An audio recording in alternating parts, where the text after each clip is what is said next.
say the waiting is the hardest part, and for the last Euroleague champion, that wait had been very long indeed. As the 2014-15 season dawned, not only was its previous continental title almost 20 years old, but Real Madrid had lost the last two championship games despite big leads in each. Now, with the Final Four headed to its home court, doubters questioned whether Madrid's eye-pleasing style under head coach Pablo Laso was truly the stuff of champions. You know, ever since Pablo came here, you know, he gave guys like Sergi Llull and Sergio Rodriguez the opportunity to do what they do well. You know, whether it's zoom up and down the court and get guys the ball, or to pass it all over the place and get guys alley-oops and open shots.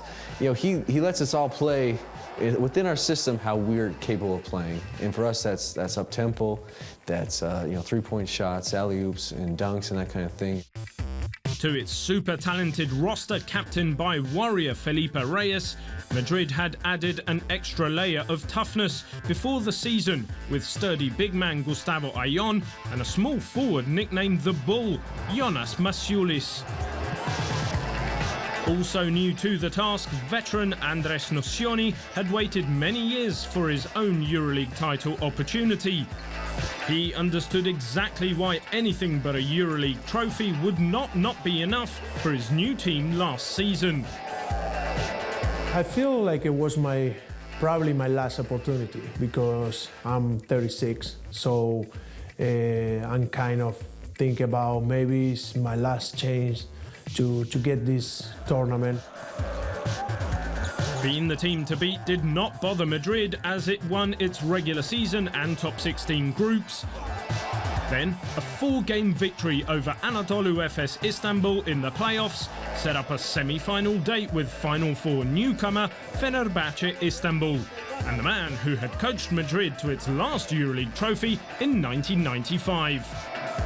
Željko Obradović, the most successful coach in European history, had Fenerbahce playing well. But 35 second-quarter points by Madrid turned their semi-final into a one-way street that delighted the home fans. Madrid led by 27 points after half-time and tied a Final Four record by making 14 three-point shots. We had a couple guys, Gustavo Ayllón that had a monster game, and then Casey Rivers that made some, you know, shot lights out from three. And a team that came in as kind of a big-time favorite. I felt like Fenerbahce, to be able to win like we did with the margin of victory that we had was pretty incredible. The victory set up a rematch of the 2013 title game, when Olympiacos Piraeus and Vasilis Spanoulis came back from 17 points behind to beat Madrid and lift the trophy.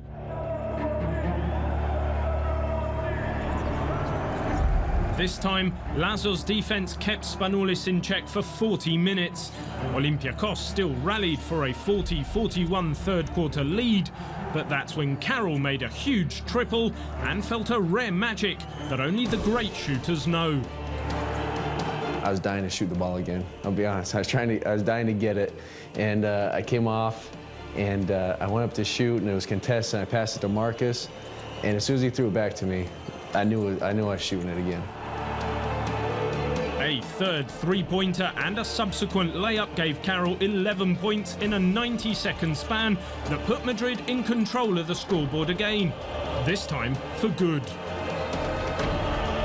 That was, you know, a little 3-minute stretch when everything kind of went my way. It went the way you hope in a championship game.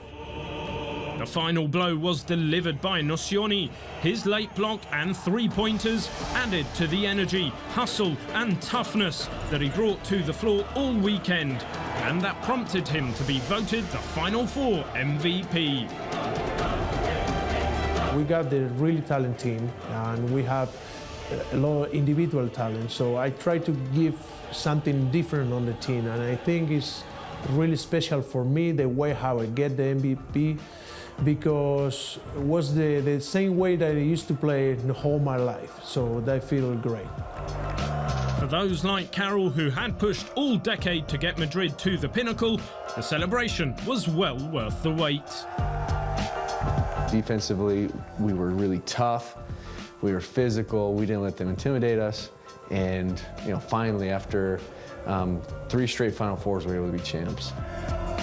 Having had that experience 2 years previously in a row, it definitely made the third time a lot more sweet for me. I can remember all those bad feelings, and to have the good feelings overcome it was really huge. Adding to the satisfaction was the fact that despite summoning the defensive toughness required, Madrid was as entertaining as ever, as it scored the 3rd most points by the champion at a Final Four this century. It was a good feeling to know that this method, the style of play that Pablo's tried to let us do for the last 5 years could win championships and could win the big game.